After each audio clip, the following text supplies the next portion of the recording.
Sports Talk Central. I'm your host, Deep Mahmood, with my normal co-host Hunter, and today we're gonna be recapping the NFL draft. Let's first start with the Ravens and Steelers. So the Steelers, I think Steelers had one of the better drafts. But what was your thoughts on it? Oh, I slam dunk for Omar Khan. I mean, Fatanu, I believe that's how you pronounce his last name. Yeah.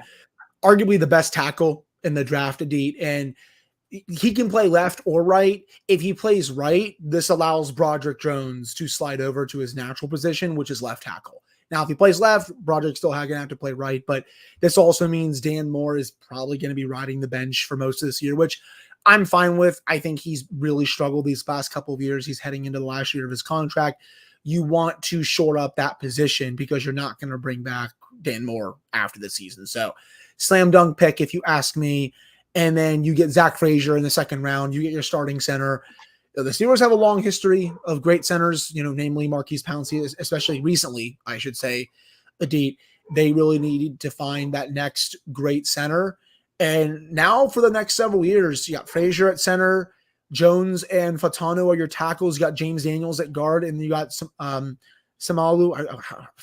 Isaac Samalu. I think that's how you pronounce his last name. I apologize if I butchered that, but you can make an argument that that's one of the strongest offensive lines in the league if everyone pans out. They're going all out to try and protect Russell Wilson just because he's been prone to take a lot of sacks these last couple of years. So great with all that. Roman Wilson, I think he's a good wide receiver 3.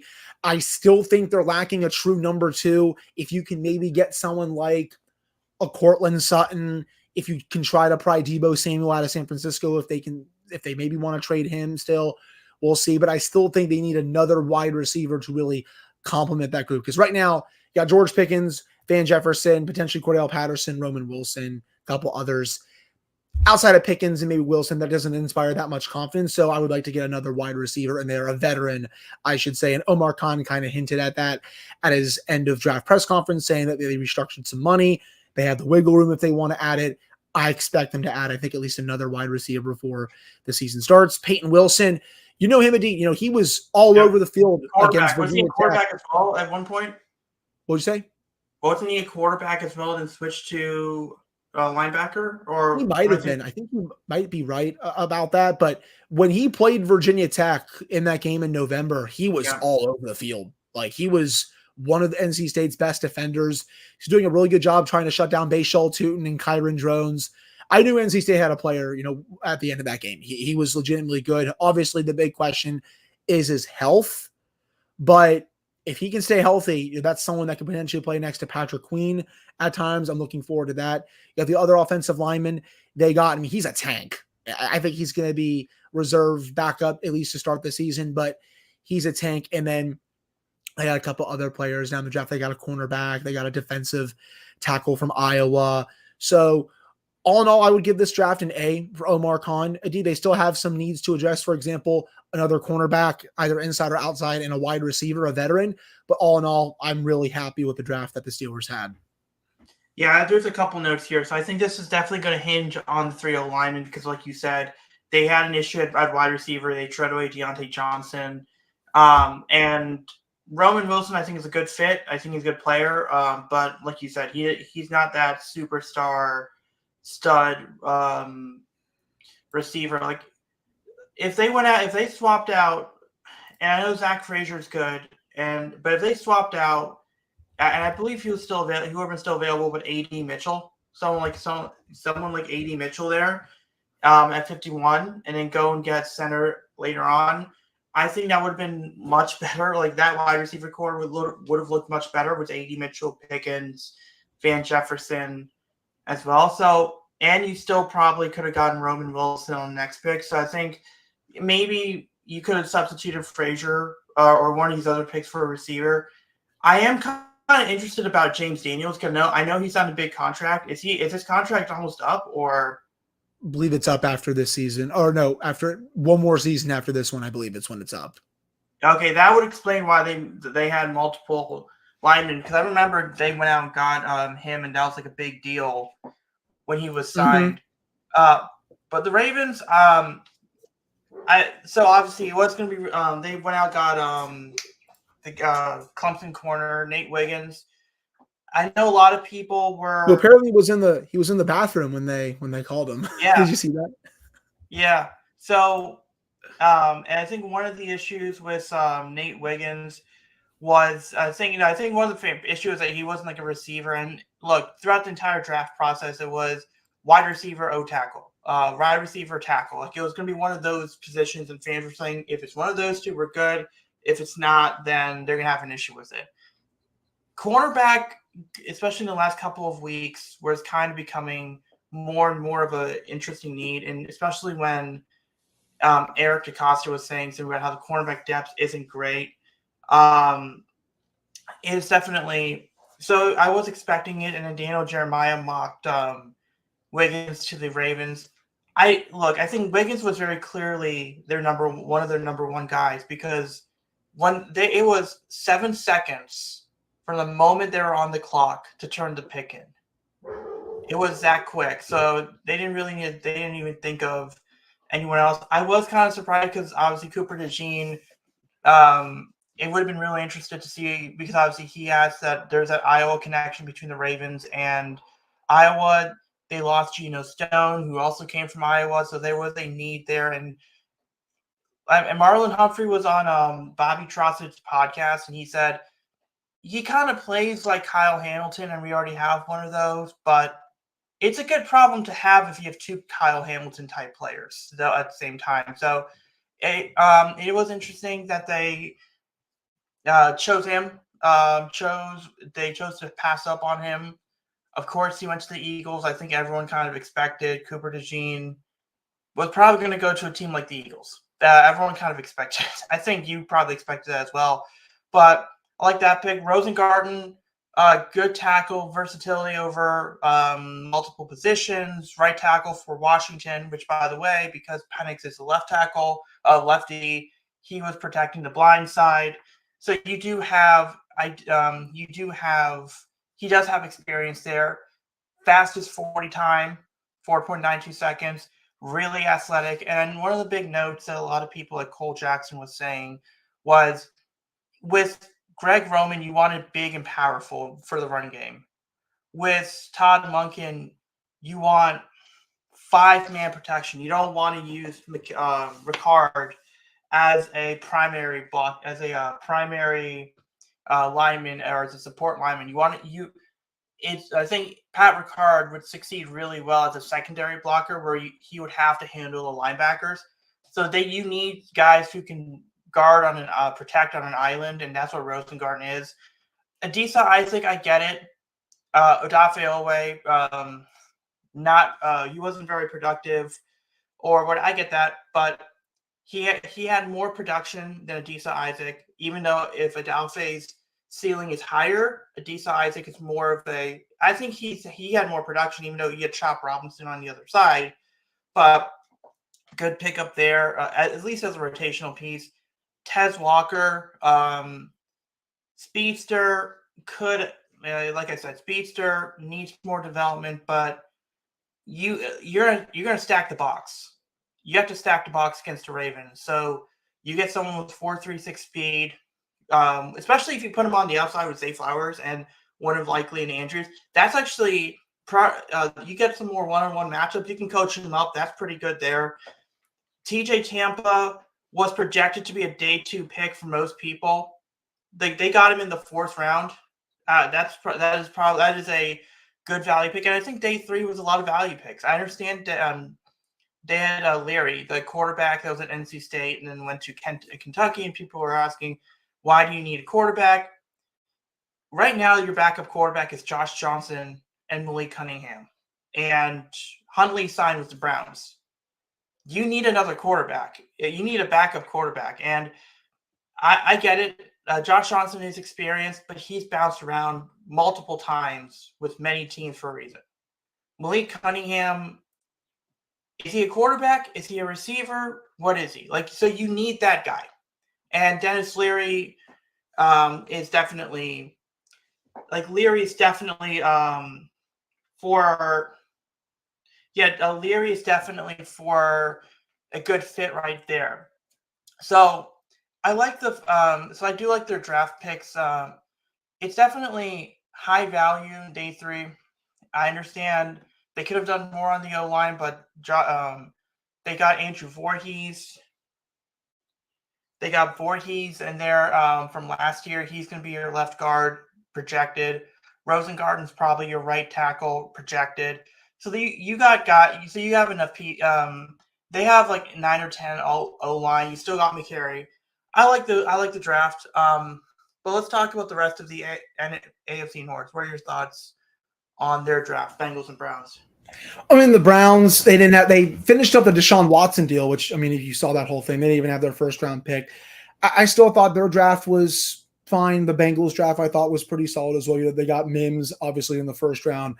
That's a little annoying, but I think if Mims and Fatanu were there, that would have been an interesting decision for the Steelers, but I think they still would have gone up Fatanu just because I think they felt like he was the better prospect. There was a video that came out that said it sounded like he was their number 7 prospect heading into the draft. That just goes to show how much they felt about him. But I don't really think the Bengals or Browns had bad drafts per se. I think everyone in the North had pretty sound drafts. And honestly, I think most teams this year had pretty good drafts. I mean, outside of maybe the Atlanta Falcons, there aren't too many teams that I think we can make fun of that much. I mean, it's just crazy that if you want to go league-wide, 6 quarterbacks in the first 12 picks. Never even happened before.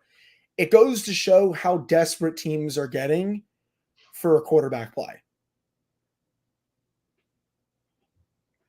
Yep. Go ahead. Sorry. Yeah, and especially you had Sean Payton bait. Felt like he baited the Vikings to take McCarthy. But no, I mean, that was definitely the Bo Nix thing was a shocker. The Penix, not that he was a first-round pick, but you went out and signed Kirk Cousins to $100 million guaranteed. I understand you have receivers, and I understand you have a good tight end and a good running back. But you could have gotten protection. I mean, you had the guy from Penn State. I believe the guy from Penn State was there. Fatanu was there as well. There were a lot of guys they could have gotten. And maybe that would have been a better pick. And I understand Kirk Cousins is hurt, but I would have expected Kirk Cousins to. Would you have rather the Falcons drafted a quarterback in the 4th or 5th round like Rattler? Than for sure. Penix? Because again, like you look at it, Michael Penix is 24 years old. Kirk Cousins is signed for 4 years. Cousins is going to play out that contract, isn't he? I mean, yeah, I think so. He will be almost 30 potentially by the time he is the full-time starter. I don't understand the strategy. And they're trying to compare this to we're following the Packers formula. Are you? Was Jordan Rodgers had 1 or 2 years left. Was Jordan Love 28 years old when he made his debut? What? No, he wasn't. No. He's young. He's a legit young quarterback in the NFL, Jordan Love, that is. And you're right. Aaron Rodgers only had a year or 2 left with the Packers at that time. You just signed Kirk Cousins to a $180 million contract with $100 million guaranteed. And in the process, you pissed him and his agent off. So, I don't know, man. Sitting behind Kirk Cousins for 4 years, unless you can get out of that contract halfway through, I don't know, man. This doesn't make much sense to me.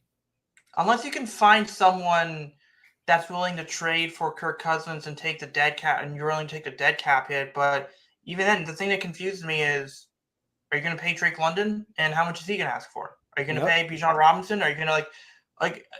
They have all these. They have some nice guys, and I believe they paid some linemen last year. They paid Lindstrom last year, so I understand the logic if he was if they didn't have a lot of big contracts, but is Penix going to have enough trade value that you could trade him in a couple of years from now? But I don't think he's going to get the playing time to get that.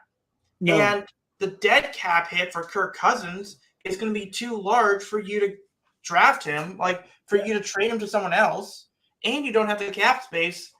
I don't. This seemed like a very galaxy-brained idea that Yes. they had. Well, let me just quickly go through the Bengals one for before we move on to the rest of the NFL. Mims is a boomer bust guy. I'll be honest, the Bengals If probably he's have healthy, the he's a biggest stud. tackles. They got the biggest tackles in the NFL with Orlando Brown, Trent Brown, and Mims. Chris Jenkins, solid D tackle. Jermaine Burton, speedster out of Alabama. Don't know about McKinley Jackson. A little surprised that they. Let me see if they drafted a running. A little surprised they didn't draft a running back to replace Mixon. They probably drafted one last year or something, but that was a weird draft. The Browns, I don't think did anything too spectacular. Maybe Jamari Trash could be a nice receiving option for him down the line, but I do think this is the last big year for the Bengals potentially for a little bit. I mean, they have the Burrow contract, obviously, but T. Higgins and Trey Hendrickson have requested trades. So, I mean, they don't have to deal them. I'm sure they would welcome trades, obviously, but if they don't do it this year, they're going to peace out after next year. It's only a matter of time before. I mean, you texted me this, Adi. Bengals cheap ownership was going to catch up at some point. yeah, and they're lucky that they have to be lucky that Jamar Chase and Burrow are really good friends. Oh, yeah. Because if they weren't good friends, you have to imagine Jamar Chase may have potential issues as well. And you had Tyler Boyd, who's still a free agent. You have T. Higgins, who wants to leave. And if you had that situation of Jamar Chase wanting to leave, they fumbled their opportunity. I understand they were an Aaron Donald sack away from winning the Super Bowl, but they fumbled. You could say they kind of fumbled their opportunity with the pick. But yeah, like the rest of the league, the Falcons, that was a weird one. The Commanders, I'm kind of surprised that they didn't go after a receiver. Because you went out, got a young quarterback. I understand they got McLaurin, but the Eagles, like I said, went out, got Cooper DeJean, and they went out, got the corner Mitchell. So I think their secondary's improved. I like what the Panthers went out, got Leggett. Now Bryce Young has more weapons around him. I mean, were there any other teams that stood out to you? I do think the Commanders had a pretty sound draft. It looks like, again, they have someone good in charge now with Adam Peters coming over from San Francisco. The Giants, they did draft Luke McCaffrey, so yes, that was the one. I was curious about the Giants. They take the receiver in the top 10. Part of me was like, they gonna take a quarterback here? Are they gonna do that to spite Daniel Jones a little bit? But no, they still think they can, I guess, win around him. They can't, by the way. But the Giants, I felt like also had a decent draft. I don't think they're going to be that good this year just because I don't think Daniel Jones is any good, but I thought they had a pretty good draft as well. I'm trying to think, a little bit. I mean, the Commanders, man, and both the Bears and the Commanders, if these two quarterbacks don't work out, I think they may be cursed for quarterbacks forever.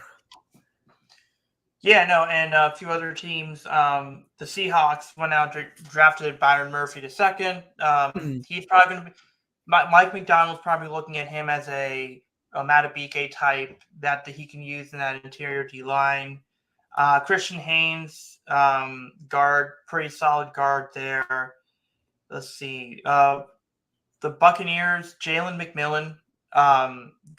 You put him in there with Mike Evans and Chris Godwin. That's a pretty good receiving trio for Baker. Chris Braswell's a pretty good linebacker. Bucky Irving. I'll say this: one of the biggest winners in that fourth round, and I know they said this on ESPN. The Oregon coach should just put in the fourth round as recruiting tape.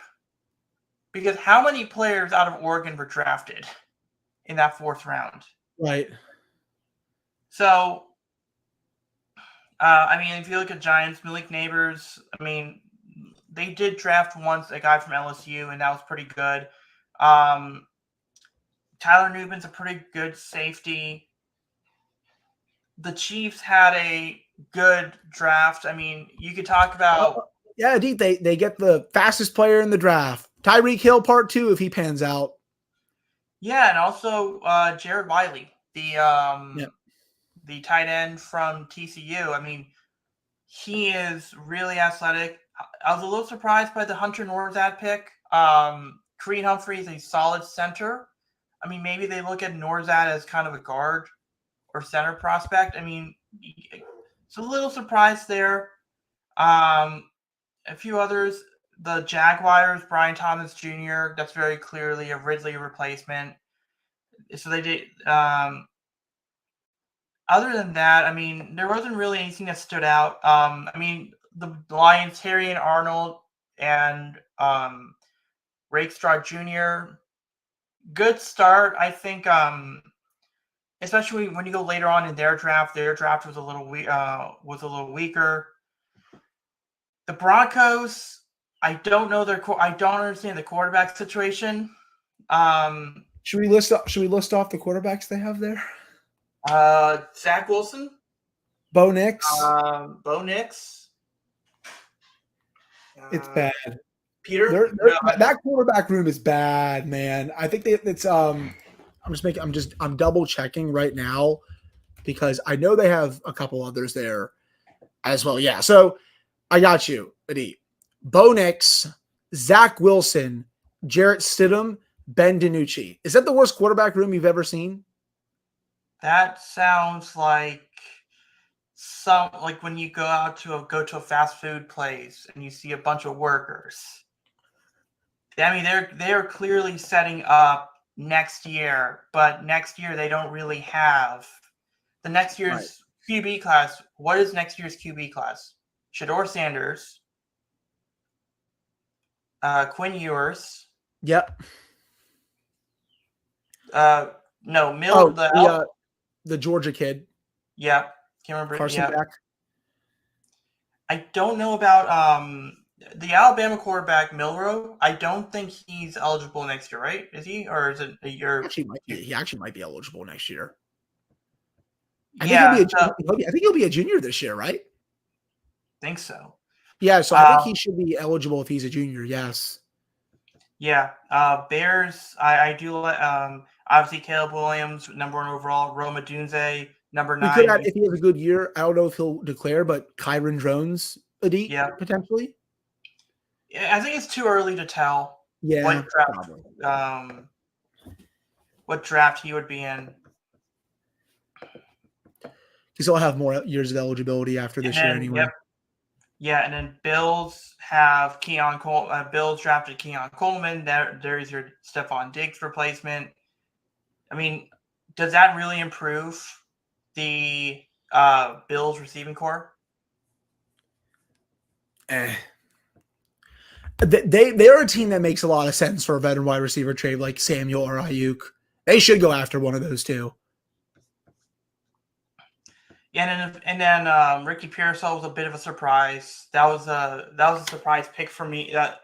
But I think they drafted another. I think a guy from Arizona. So it is going to be really interesting to see if they trade one of their receivers. But I don't see Pearsall and Cohen as guys that indicate that one of those guys are getting moved. So who knows? So I think we'll end the show on that note. Just off football news, I was watching the Orioles game. It seems like Craig Kimbrell might be hurt because he threw a couple of pitches outside the zone.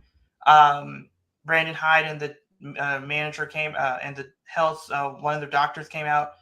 They looked at him. He threw a few more pitches. And I was at the game on Friday, and he was not throwing a ton of strikes. So I don't know if something might bother him. More on the Orioles news, we do have Kyle Bradish. His next start will be with the Orioles. He's not making a rehab start. No, he's not making another rehab start. John Means had his final rehab start, or what we think is going to be his final rehab start. 7 innings at AAA Norfolk. So the Orioles are going to get pitching reinforcements coming up. And then obviously Jackson Holiday gets sent down to AAA. He's 20. He'll figure it out.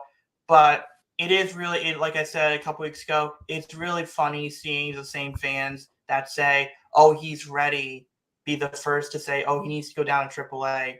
And also, I don't get why people can just – I get it. Holiday was hyped up to be this number one prospect, but I don't get why people were celebrating the fact that he sucked.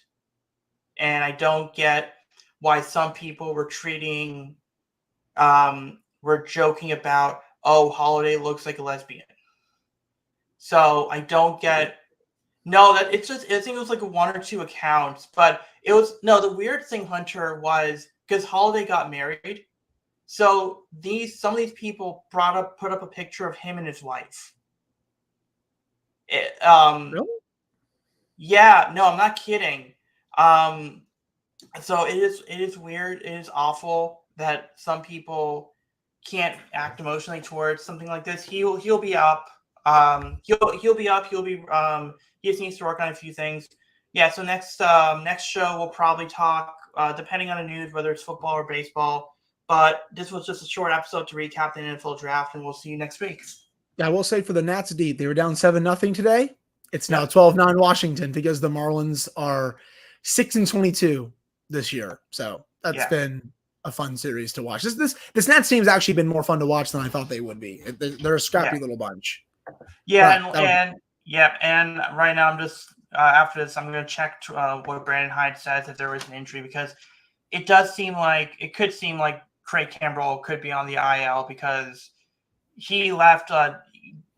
There's something he was off with him. Like he was like, I was during the recording, I was actually looking back at the game, and he was throwing like down and away to a right-handed hitter. Like it was almost like it was a good sweeper, but it was kind of like sweeping a little too much, and maybe there's something there.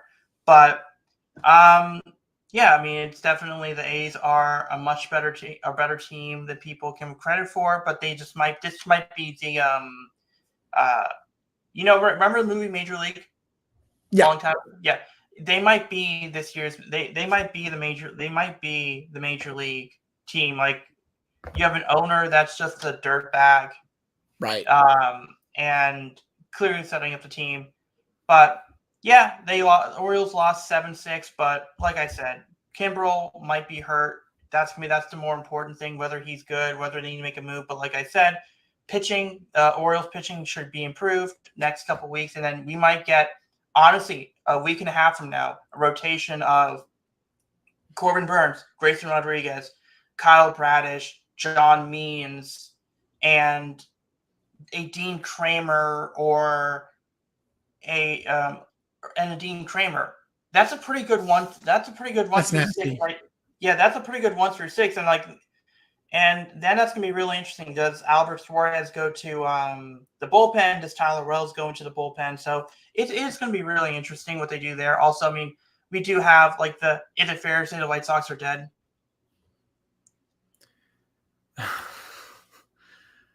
Yeah, but no, sorry, I was watching the Nats game on my second monitor. Yeah. Repeat that. Sorry. Is it fair to say the White Sox are dead? We can just eliminate. Yes. I feel bad, but yes. Yeah. So we'll end on that note, but we'll see you next week. Yeah, we'll talk to you next week.